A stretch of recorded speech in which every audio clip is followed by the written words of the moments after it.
Hey everybody, welcome once again to Root Access. I'm Ryan Ritchie, Jamie DeGrazio with me. Of course, on Root Access, we want to get to the answers you need for the questions you sent us, and what better place than Root Access to get these answers. The original Root Access. Okay, I'm ready to jump in. Yourself? Yep, yeah, let's go.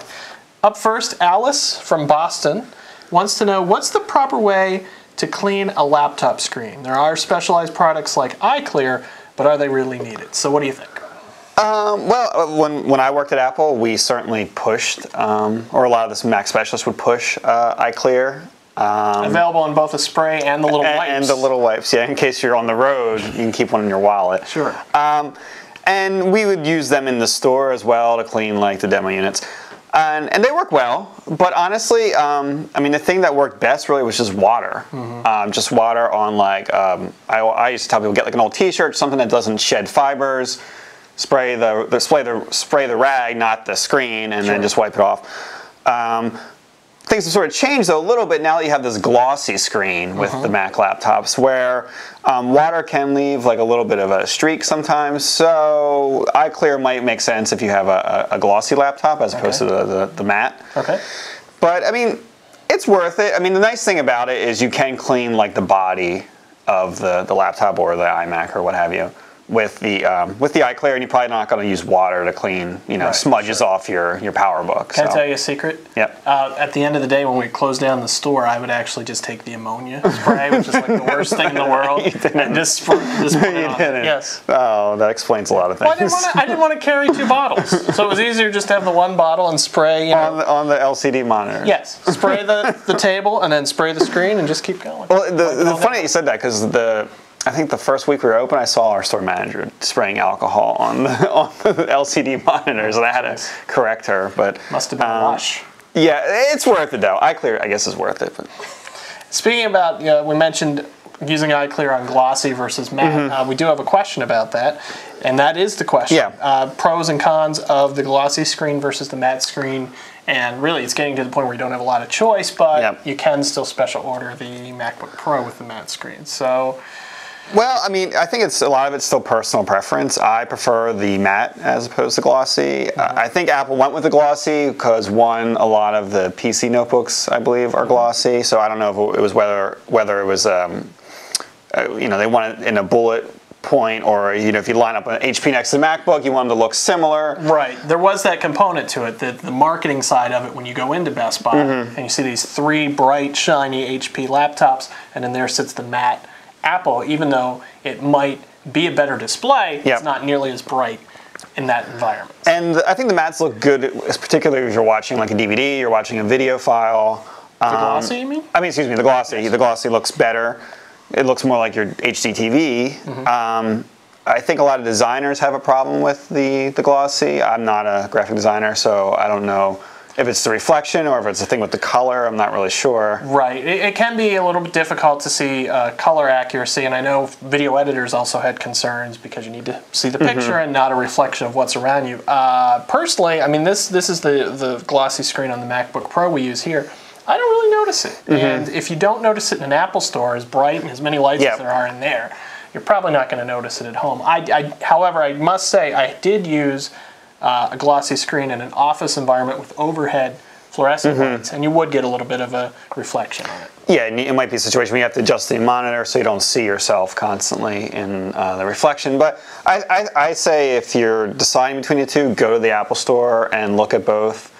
That might not be the perfect environment to judge them in, but I would take a strong look at both of them before buying. Yeah, and if you're going to be watching media more than creating it, I think probably the glossy screen is kind of a no-brainer. If you're creating stuff, you might want to give second thought to the matte screen, but still take a look at both. Me personally, I don't really notice it anymore, glossy versus matte, but I think there are pros and cons with both, which we've expertly covered. Yep. If not expertly, then at least concisely or quickly. I don't think that was quickly. I think everyone could have figured that out on their own. Yeah. Oh, jeez, you're ruining the whole illusion here. Okay, another question for you. You had mentioned that the glossy screen kind of looks like an HD TV. Yep. Question from Tom asking just for some different ways that he could stream files to his television from his computer, be it media files or DVDs. Well, there's a lot of products on the market that do that now. I guess the most, or the main one might be the Apple TV that works, seamlessly with your Mac. Hook up to Apple TV, and you can't play a DVD on it, but any video files that you have from the iTunes Music Store or anything in MPEG-4 format should go across your network. You should be able to watch on your television. And there's other products out there that do similar things. But not, it should be noted, Apple TV will not do DivX. Yeah. I mean, there's some limitations to the Apple television in terms of its format. Basically, you have to be somebody who buys their media from iTunes or knows how to get the media in that proper format. So let me ask you this. My parents have been considering getting an Apple TV. And I was going to take all the DVDs and rip them and put them onto the Apple TV for them. Is that realistic? Is it more trouble than it's worth, you think? Well, I think it's realistic now. I mean, there's programs, like Handbrake, I think most people are familiar with, that you can rip the DVDs in with a fast enough computer. I don't think it takes very long. It's probably at least real time or less. So I think it's realistic. The only thing is, you're going to probably run out of space on the Apple TV at some point. Okay, so let's get into this then. What do you think of a Mac Mini versus an Apple TV? Just have a Mac Mini hooked up to the computer. Use Front Row, go to the media, play it.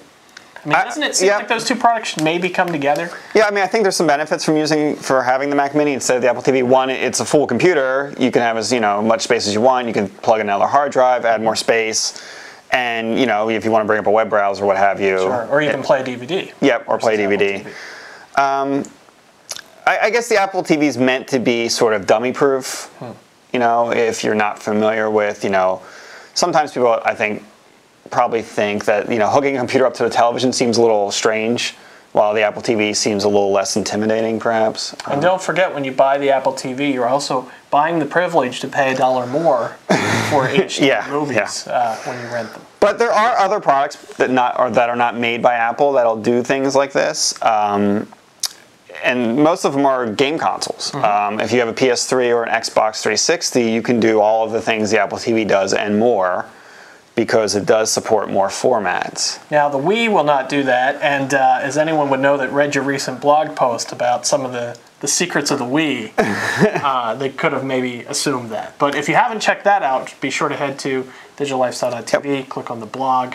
If you have a Nintendo Wii or are considering it, this guy has some... You might want to read the blog first. Some thoughts. He's going to tell it to you how it is. No smoke, no mirrors. Very good. Okay, so we got that covered, I think. We're going to say iClear, good product, don't necessarily need it, but certainly can't hurt. We're going to say, sure, you can stream your files to the TV. You could use Apple TV. You could use a gaming console if you want to. And then also talking about the matte versus glossy. Check it out in person. You're probably going to lean towards glossy, but you never know. Excellent. Okay, we'll be back with more Root Access soon. Thanks for joining us, everybody.